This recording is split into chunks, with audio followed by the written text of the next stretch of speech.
Gross profit and gross profit margin are probably terms you've heard, maybe your accountants used them or you've heard it somewhere down the line.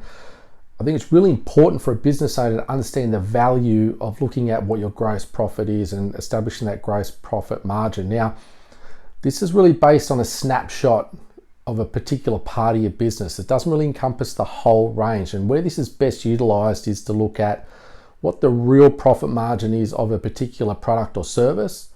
And the good thing is you can either break it down to each individual product or service that you provide, or you can group it all together into different groups to see how each part of or segment of your business may be tracking.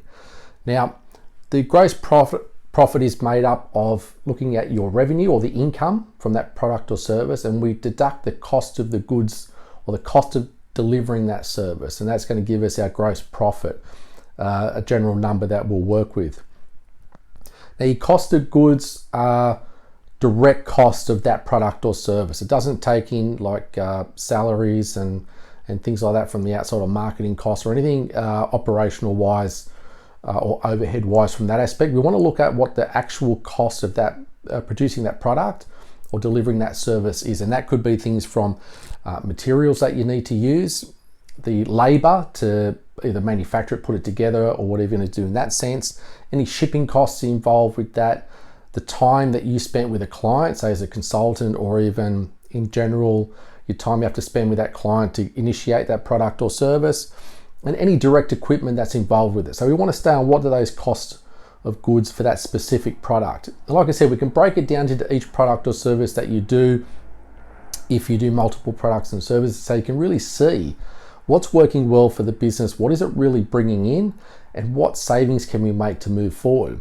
So let's look at an example. Now, you can do this monthly, quarterly, or annually, depending on your business and the number of products you have or how much focus you want to have on it. So let's say for this month we did $10,000 income on a particular product. We'll keep the numbers round so it's easy to add up.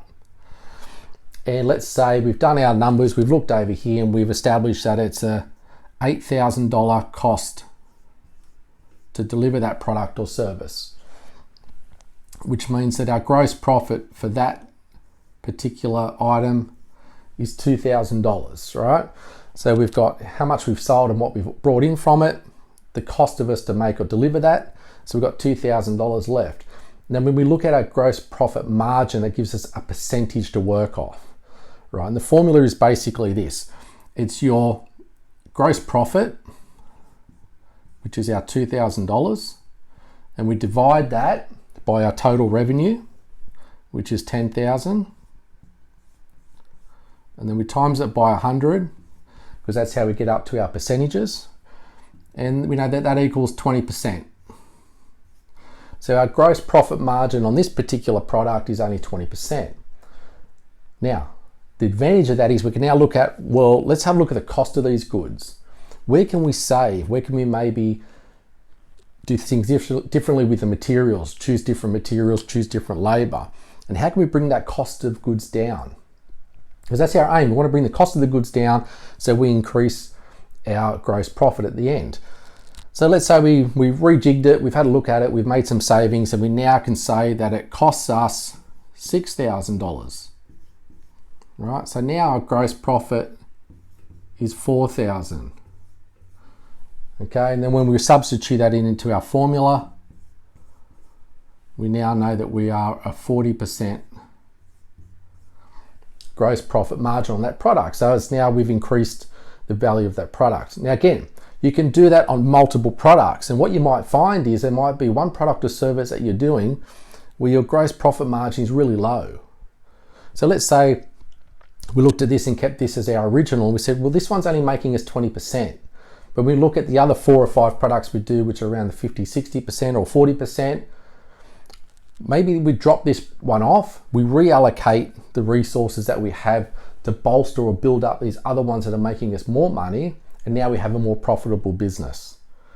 So gross profit is really good for a snapshot or an item or a particular part of the business, a particular product or service. Then you can weed out what's working, what's not, and reallocate the funding and resources to bolster up the ones that are working really well. So go and try that now. Look at what products and services you're doing, break it down, incorporate that formula, and see how you go.